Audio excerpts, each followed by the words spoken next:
Good morning and welcome to our YouTube channel. So हा जो subject आहे तो आहे डिप्लोमा फर्स्ट इयरचा फर्स्ट सेमेस्टरचा सब्जेक्ट आहे. याचं नाव आहे बेसिक मॅथमॅटिक्स आणि याचा जो सब्जेक्ट कोड आहे तो आहे 311302. ओके.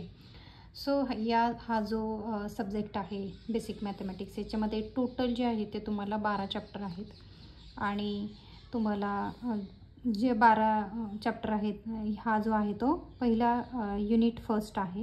युनिट फर्स्टमध्ये असे टोटल 3 चॅप्टर दिलेले आहेत. असे तुम्हाला टोटल 12 आहेत. तर पहिला जो युनिट आहे असे टोटल तुमचे 5 युनिट आहेत आणि हा जो पहिला युनिट आहे त्याच्यामध्ये 3 चॅप्टर जे की लॉगॅरिथम्स, मॅट्रायसेस अँड पार्शियल फ्रॅक्शन असे हे 3 चॅप्टर आहेत. तर आज मी बेसिक इंट्रोडक्शन देणार आहे फर्स्ट चॅप्टरचं जे की लॉगॅरिथमचं आहे. आणि लॉगॅरिथममध्ये आपण आज बेसिक टर्म जे आहेत ते शिकणार आहोत. आता लॉगॅरिथम म्हणजे काय, तर हा जो आहे लॉगॅरिथम हाच इक्विव्हॅलंट फॉर्म आहे कोणाचा, एक्सपोनेन्शियल फॉर्मचा. तर बघूया आपण एक्सपोनेन्शियल फॉर्म हा काय आहे. So y is equals to a raise to x जर असं दिलेलं असेल तर याला आपण काय बोलतो, एक्सपोनेन्शियल फॉर्म.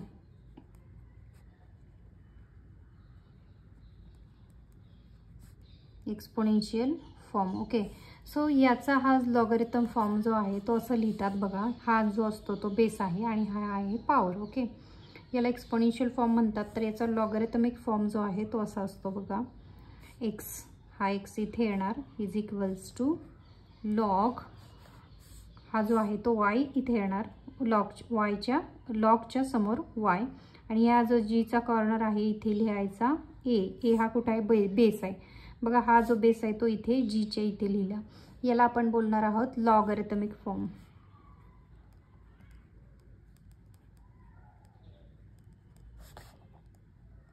ओके. हा जो आहे तो लॉगॅरिथमिक फॉर्म आहे. तर आता हा लॉगॅरिथमिक फॉर्म हा कसा काय आला, तर हा कसा आला बघा. हा बेस आहे. आता आपल्याला हे एक्सपोनेन्शियल फॉर्म कसा असतो अगोदर बघूया. सपोज 2 रेज टू पॉवर जर 3 घेतली तर त्याचा आन्सर काय येतं 8. समजलं. वाय म्हणजेच काय आहे 8 आहे आणि ते a raise to x means 2 raise to 3. हा झाला बेस, ही झाली पॉवर. ओके. आता बघा याच्यामध्ये आपण हे इंट्रोड्यूस का केलं, तर आता 2 raise to power 3 is equals to what 8. Okay. So 2 raise to suppose मी असं विचारलं 2 raise to power what is equals to 16. तर तुमचा आन्सर काय येणार आहे 2 raise to power 4 is equals to 16. Okay. पण जर मी विचारलं 2 raise to power which power is equals to 5.5. Okay. असं जर विचारलं तर आपल्याला याचा आन्सर सांगता येते का, नाही बरोबर. हे एक्सपोनेन्शियल फॉर्म झाला. याच्यामध्ये तुम्ही पॉवर सांगू शकत होता. पण सपोज 2 रेज टू अशी पॉवर कोणती घ्यायची ज्याचा आन्सर येईल 5.5. तर हे जे आपल्याला फाइंड आउट या पद्धतीनं करता येत नाही, म्हणजे एक्सपोनेन्शियल फॉर्मच्या स्वरूपात आपल्याला ते आन्सर फाइंड आउट करता येत नाही. मग आपण काय करणार, लॉगचं इंट्रोड्यूस केलेलं आहे. या लॉगच्या स्वरूपात हे मांडल्यानंतर आपल्याला याचं आन्सर फाइंड आउट करता येतं. ओके. सो लॉगॅरिथमिक फॉर्म काय आहे बघा. लॉगॅरिथमिक फॉर्म हा लक्षात ठेवायचा आहे. कसा फाइंड आउट केला, तर या एक्सपोनेन्शियल फॉर्मच्या याच्यावरून आपण काय केलं, हा लॉगॅरिथमिक फॉर्म फाइंड आउट केला. ओके. पुन्हा एकदा हा काय आहे आपण बघू की suppose a raise to y is equals to a raise to x जर असेल तर याचा एक्सपोनेन्शियल फॉर्म काय येतो बघा. काय येतो, तर हा जो आहे x हा पुढे येणार x is equals to what, x is equal to लॉगच्या एक्झॅक्टली पुढे लिहायचा y आणि याच्या बेसला काय लिहिणार a आणि रीड कसं करणार x is equals to log y to the base a. Okay. हा झाला आपला लॉगॅरिथमिक फॉर्म. ओके. हा इंजिनिअरिंगचे प्रॉब्लेम सॉल्व करण्यासाठी खूप युजफुल आहे. आणि याच्यानंतर आपण बघणार आहोत याला एक्सपोनेन्शियल फॉर्म, याला एक्सपोनेन्शियल फॉर्म आपण बोललोय आणि हा आहे लॉगॅरिथमिक फॉर्म. आता याच्यानंतर सपोज काही एक्झाम्पल घेतली आपण एक्सपोनेन्शियल फॉर्मची. जर सपोज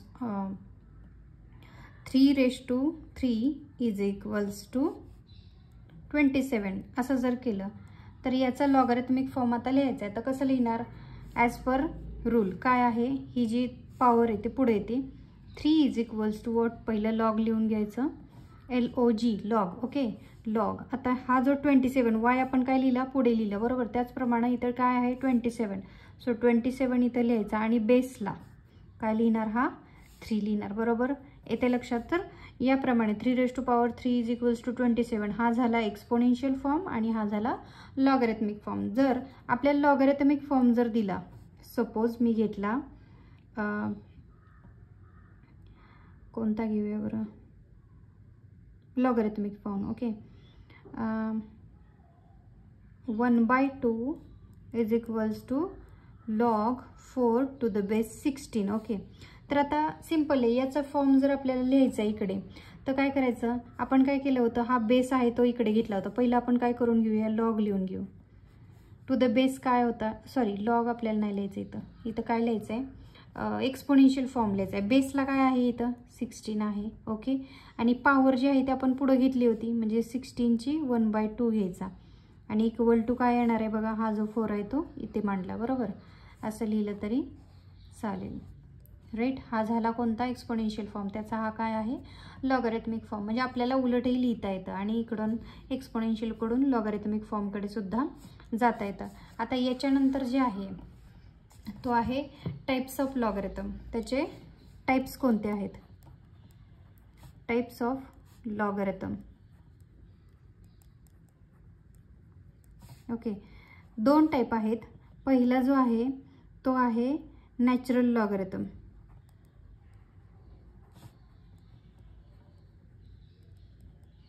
हे काय एक्झामला येणार नाही आहे तुम्हाला, फक्त तुम्हाला माहिती पाहिजे. ज्याचा base, if the base of logarithm is e, suppose मी एखादं एक्झाम्पल दिलं, बेस ई दिला, तर हा झाला नॅचरल लॉगॅरिथम. नॅचरल म्हणजेच काय, जिथं बेस हा ई वापरला जातो. If the base of logarithm is e, then it is called as a natural logarithm. बाकी काहीच नाही आहे याच्यामध्ये. आणि जो दुसरा आहे त्याचं नाव आहे common logarithm. Okay, so common logarithm म्हणजेच काय आहे बघा, log 7 तेच घेऊया example 10. If the base of logarithm is 10, then it is called as a common logarithm. Okay, एवढं सिम्पल आहे. याचा एक्झामला काहीही घेणं देणं नाही आहे तुम्हाला, फक्त माहिती पाहिजे. आपण हे पहिल्या बेसिकपासून शिकतोय, त्याच्यामुळे हे 2 टाईप आहेत, कोणते, नॅचरल आणि कॉमन. बस एवढंच आहे तुम्हाला, याच्यामध्ये काही लॉजिक नाही आहे. ओके, आता काही टर्म्स आहेत किंवा प्रॉपर्टीज म्हणूया आपण. लॉगॅरिथमच्या प्रॉपर्टीज कोणत्या आहेत ते बघू. Properties of logarithm.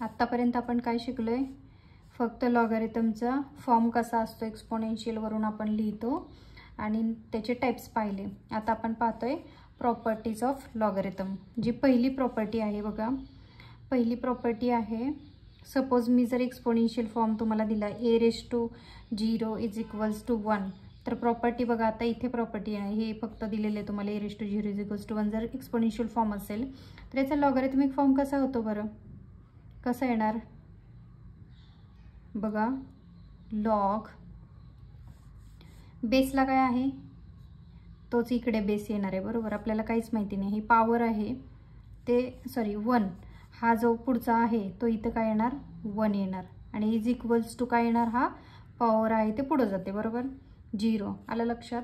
म्हणजेच ही झाली प्रॉपर्टी फर्स्ट. काय आहे, रीड कशी करणार, log 1 इज इक्वल्स टू 0.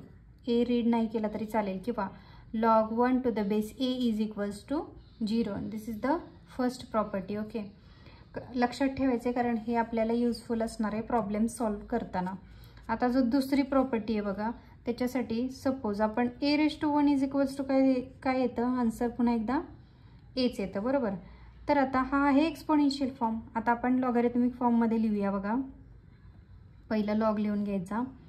आता आपल्याला काहीच माहीत नाही, बेस तर माहिती आहे ए आहे, म्हणून या बेसला हा बेस इकडे लिहून घेतला.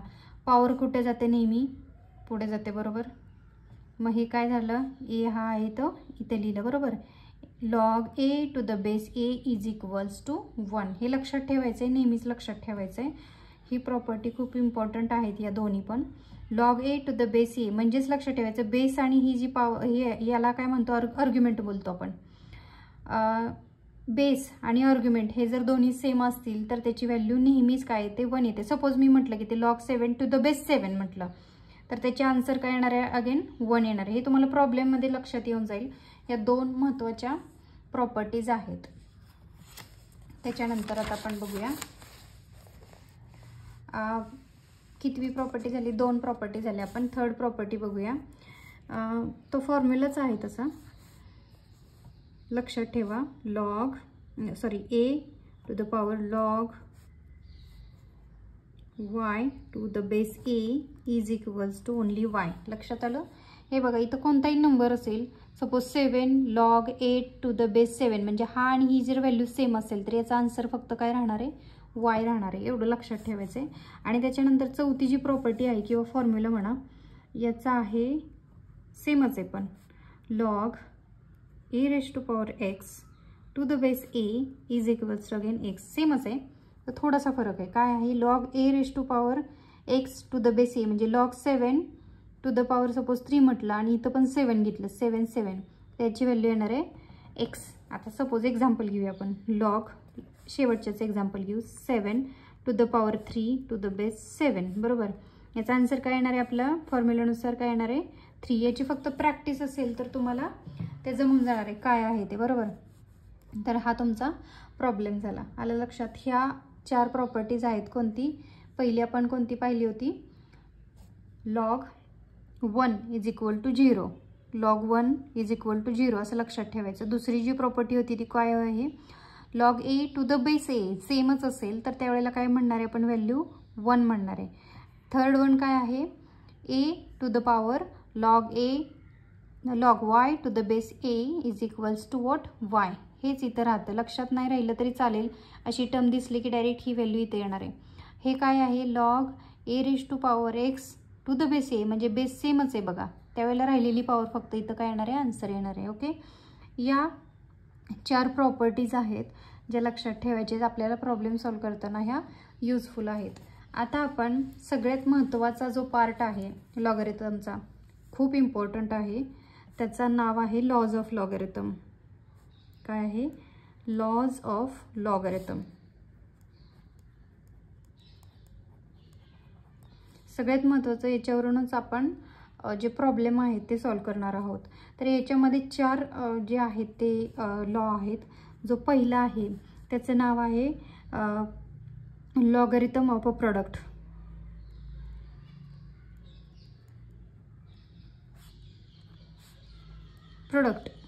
म्हणजेच काय ज्यावेळेला लॉग येतो लॉगच्या टर्म येतात त्यावेळेला जसं की आपण 2 × 3 करतो त्यावेळेला मल्टिप्लिकेशन करतो बरोबर.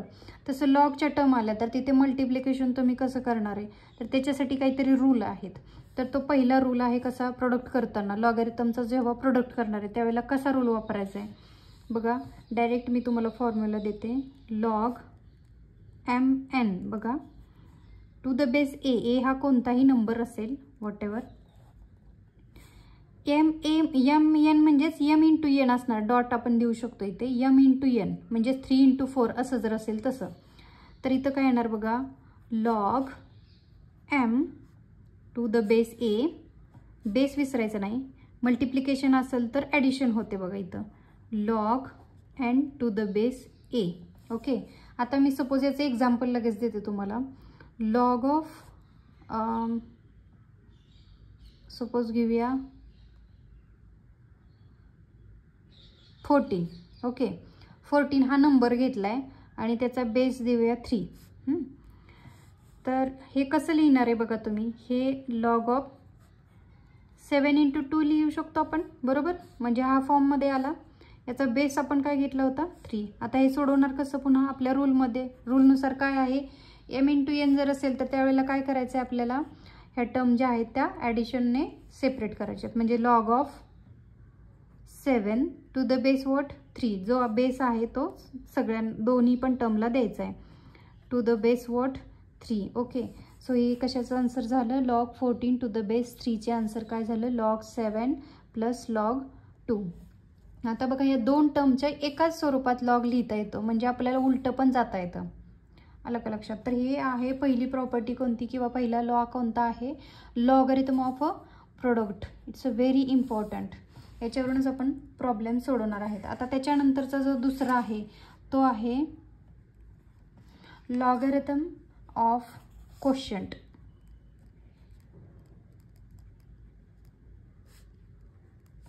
Logarithm of quotient.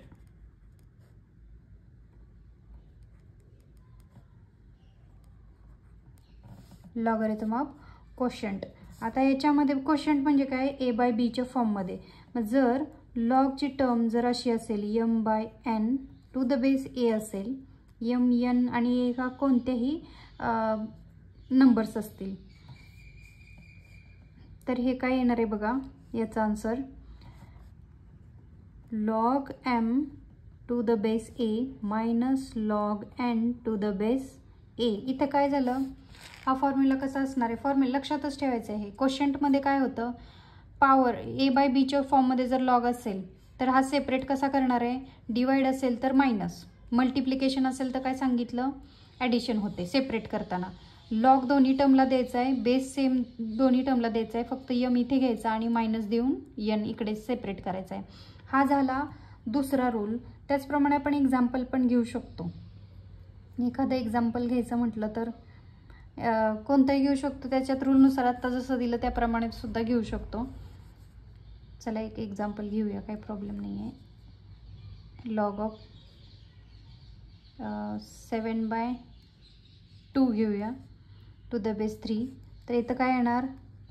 Log 7 to the base 3 minus log 2 to the base 3. Okay, हे झालं तुमचं कशाचं एक्झाम्पल झालं? या क्वोशंटचं झालं. Okay, logarithm of a quotient. त्याचनंतर जो तिसरा रूल आहे आपला तो आहे third rule, logarithm of a power.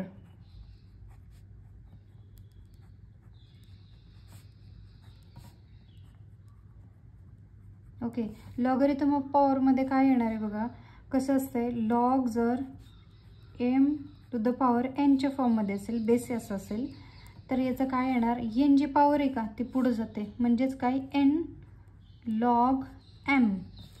N ही पॉवर कुठे गेली? लॉगच्या समोर गेली आणि इंटू असतं इथं बरं, इंटू डॉट दिलं तरी चालतं आहे. ए बेस सेम देऊन टाकायचं आहे. आलं लक्षात? हा जो आहे तो लॉगरिथम ऑफ पॉवर. पॉवर जी आहे ती पुढं लॉगच्या पुढं जाते, एवढंच लक्षात ठेवायचं आहे. याच्यामध्ये सपोज जर आपण एक्झाम्पल घेतलं लॉग 17 टू द पॉवर 4 आणि बेस सपोज कोणताही घेतला, सपोज 2 घेऊया, तर हा काय होणार आहे? ऑफकोर्स हा काय होणार आहे? 4 जी आहे पॉवर या रूलनुसार काय आहे? 4 पुढे जाणार, पुढे लिहिणार dot log 17 as it is to the base 2. याच्यात काही चेंज होणार नाही. सिम्पल रूल आहेत, फक्त लक्षात ठेवायचे. याला लॉज ऑफ लॉगरिथम म्हणतो. आणि आपला जो चेंज ऑफ बेस रूल आहे जो सगळ्यात लास्टचा आहे, 4th number, change of base rule नावाप्रमाणेच आहे. हा चेंज ऑफ बेस. बेस आलं ना लक्षात? बेस काय असतो? हा 2 आहे तो काय आहे? बेस आहे. आता चेंज ऑफ बेस रूल म्हणजे जर आपल्याला बेस चेंज करायचा आहे तर आपण काय करणार आहे बघा. जर त्यांनी दिलेलं असेल लॉग एन, सॉरी बेस आहे हा, log M to the base N is equals to, जर काय येणार आहे त्यांनी कसा चेंज केला आहे? Log M to the base a. A is the different number. Okay, आणि log N to the base a. इथं काही जास्त लक्षात ठेवायची गरज नाही. चेंज ऑफ बेस रूल म्हणजेच काय? Log M to the base N असेल तर log M divided by log N, आणि बेस कोणताही एक positive number. A is not equal to 1 घ्यायचा आहे. A is not equal to 1, 1 नाही पाहिजे. तर याच्यामध्ये बघा चेंज ऑफ बेस रूल आहे, एवढंच आहे. याच्यामध्ये काही विशेष नाही आहे. चेंज ऑफ बेस रूल जर समजला नसेल तर आपल्याला एक्झाम्पलवरून पण समजू शकतो. ओके, जर आता मी म्हटलं की समजा आपण एखादं एक्झाम्पल किंवा एखादा कोरोलरी म्हणू शकतो त्याला, याच्यावरून आपण असं पण सांगू शकतो, जर log M to the base N असेल, चेंज ऑफ बेस रूल म्हणजे मला हे काय करायचं आहे? चेंज करायचं आहे. हा बेस जो आहे तो चेंज करायचा आहे. सपोज मग मी या एमच्या ऐवजी एनच्या ऐवजी मी एम घेतला तर मग मी काय लिहिणार इथं फॉर्म्युला माझा काय येणार लॉग एम आहे तसाच आपला फॉर्म्युला काय सांगतो पहिला एम येणार आणि डिवाइडला एन येणार बरोबर.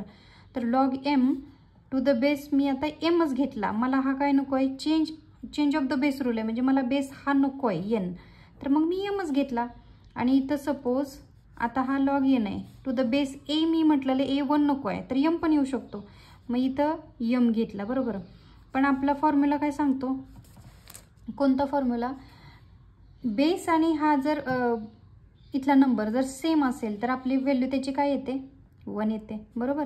आपण फॉर्म्युला बघितला त्याप्रमाणे. मग खाली काय राहिलं log N to the base M आणि हा झाला log M to the base N. आलं लक्षात बघा काय चेंज दिसतो याच्यामध्ये काय चेंज आहे तर हा आहे log M to the base N is equal to 1 upon log N to the base M. हा पण लक्षात ठेवला तरी चालतो. हा याला म्हणायचं change of the base rule. Okay.